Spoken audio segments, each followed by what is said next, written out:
Welcome back to new video.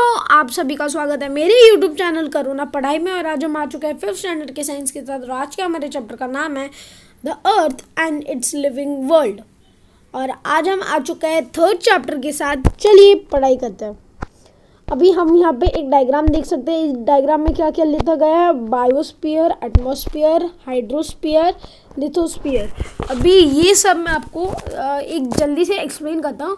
Atmosphere क्या होता है दोस्तों? एटमॉस्फेयर जो एयर है, जो इतना सारा पार्ट है, क्लाउड्स, बर्ड्स जिसमें रहता है, हम उसे एटमॉस्फेयर बोलते हैं, एयर, एटमॉस्फेयर। बायोस्फीयर क्या होता है दोस्तों? बायोस्फीयर में क्या क्या आता है?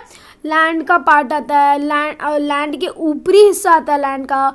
और फिर हाइड्रोस्फीयर में क्या आता है? हाइड्रोस्फीयर में पानी का पार्ट आता है, जितने में अर्थ का जो पानी है ना उसका पार्ट आता है। और लिथोस्फीयर में क्या आता है?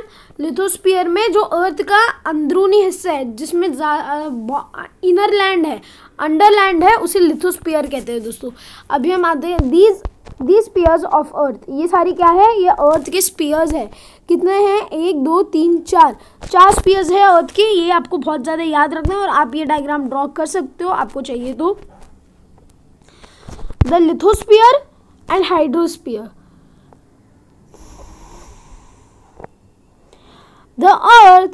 The Earth's crust is hard. It mainly made of rock. When we travel the hilly areas, we see the layer of soil and the rock along a road cuts. We see grass expanse of the land in some places and only sand in other. The land is covered with crops in some places and with forest in other. Sometimes we get to see the deeper layers of soil into which the trees roots at times others spread as rock by. अभी हम लोगों ने क्या पढ़ा है यहाँ पे क्या हम देख सकते हैं? ये जो अर्थ का जो स्फीयर है, अर्थ 2 हिस्सों में डिवाइडेड है, लिथोस्फीयर और हाइड्रोस्फीयर। तो हाइड्रोस्फीयर अर्थ का, अगर हम अभी देखें, अर्थ 100% है, ठीक है।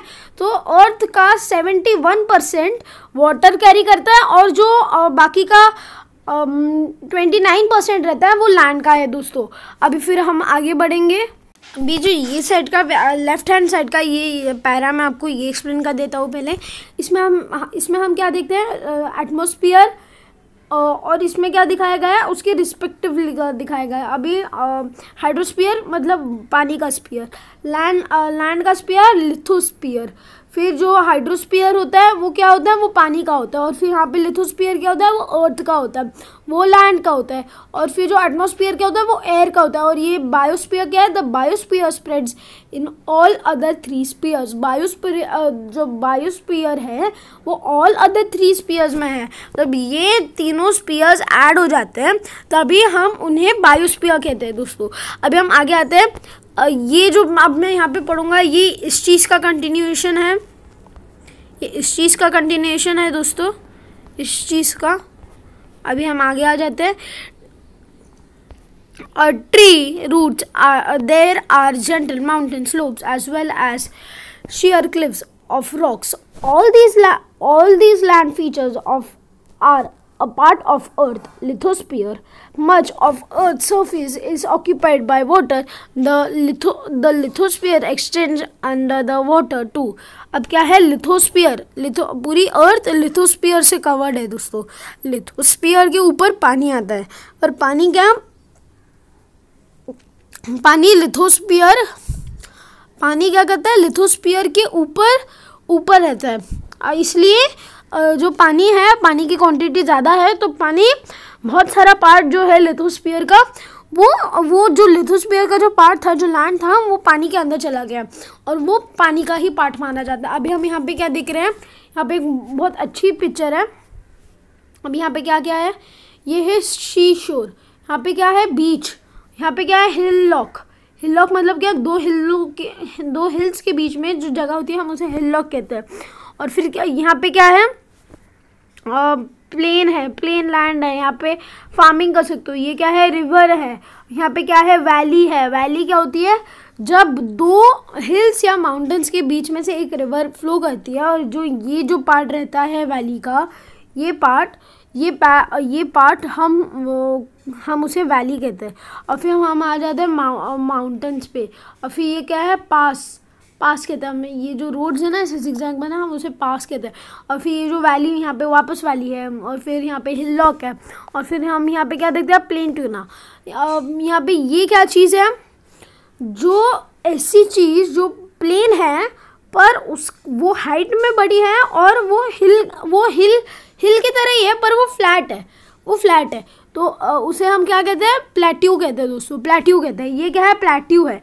और उसके ऊपर अगर हम, ये बहुत बड़ी जगह है, ये पिक्चर में छोटी दिखाई गई है, वो हिल के हाइट की होती है, पर उसका जो ऊपर का देखो, अभी ये हिल है, इसका ऊपर ऐसा है, पर प्लेट्यू कैसा होगा, प्लेट्यू ऐसा स्ट्रेट रहेगा। ठीक है दोस्तों, अभी हम आगे बढ़ते हैं। About the third of the surface of Earth consists of land. A vast continuation stretch of land is called a continent. The land on Earth is divided into 7 continents. They are Asia, Europe, Africa, North America, South America, Antarctica, and Australia. Asia is the largest continent and Australia is the smallest. ठीक है दोस्तों, अभी हम यहाँ पे क्या देखते हैं, जो कॉन्टिनेंट्स होते हैं, जो अगर एक लैंड एक बहुत ज़्यादा समय तक और एक बहुत ज़्यादा लैंड तक कंटिन्यूसली एक्सटेंड होती है, और उसे हम क्या कहते हैं, कॉन्टिनेंट कहते हैं। अभी ये मत सोचना कि उसके बीच में पानी है ही नहीं, उसके बीच में पानी है, उसके बीच में रिवर्स है, उसके बीच में पॉन्ड है, उसके बीच में लेक्स है, पर वो क्या है, वो एक लिमिटेड है। वो क्या है, इनलैंड वाटर है। इनलैंड वाटर मतलब ऐसा एक पानी की जगह जहाँ पे चारों तरफ लैंड ही लैंड है, वो बीच में पानी है, और जो पानी कॉन्टिनेंट्स के बीच में होता है, हम उसे इनलैंड पानी कहते हैं दोस्तों। और फिर अभी हम यहाँ पे क्या देखेंगे, आगे जो एशिया है जहाँ पे हम रहते हैं, वो लार्जेस्ट कॉन्टिनेंट है। एशिया है वो लार्जेस्ट कॉन्टिनेंट है, और ऑस्ट्रेलिया क्या है, स्मॉलेस्ट कॉन्टिनेंट है। ऑस्ट्रेलिया एक ऐसा एक लौता कॉन्टिनेंट है जो एक आइलैंड है दोस्तों। The land is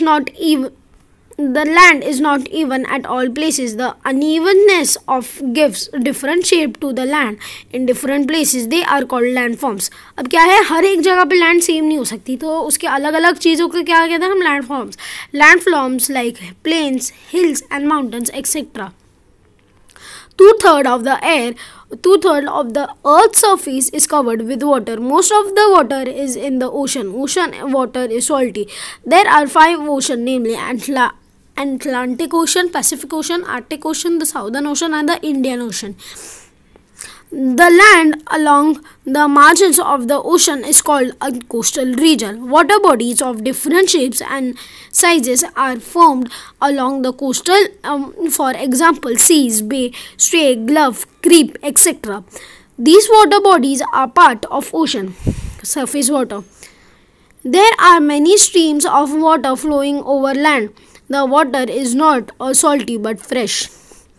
These streams of water may be rill, brook, streams, or rivers. Rills are the smallest and rivers are the biggest. Rills, brooks, streams join each other from rivers which make a bigger river called tributaries. In some places, a river cascade down suddenly drops from this forms of waterfall. All the rivers eventually flow in ocean. अभी क्या है, अभी हम यहाँ पे क्या देखते हैं, जो सरफेस वाटर है। सरफेस वाटर मैंने आपको बोला था, इनलैंड वाटर, रिवर, ये सब क्या है, ये सरफेस वाटर है। अब जब सरफेस वाटर जब वो लैंड के ऊपर बहता है, तब उसके बहुत अलग अलग टाइप्स है, पर वो पानी फ्रेश होता है, वो सॉल्टी नहीं होता है। एंड में जाके क्या होता है, वो ओशन के साथ मिल जाता है और वो सॉल्टी वाटर बन जाता है दोस्तों। पर जब वो हमारे पास रहता है तभी वो फ्रेश वाटर रहता है और वो पीने लायक पानी रहता है, जब उसे फिल्टर कर देते हैं। आज के लिए बस इतना ही, मैं आपको नेक्स्ट पार्ट में मिलूँगा। नेक्स्ट पार्ट में हम ये पेज कवर करेंगे दोस्तों, और उसके अगला पेज कवर करेंगे। और आई होप आपको मेरा वीडियो पसंद आया होगा। वीडियो पसंद आया होगा तो वीडियो को लाइक, वीडियो को शेयर, और कमेंट्स में ये ज़रूर बताना आपको मेरा एक्सप्लेनेशन कैसा लगा, और चैनल को सब्सक्राइब ज़रूर करना दोस्तों। तब तक के लिए गुड बाय।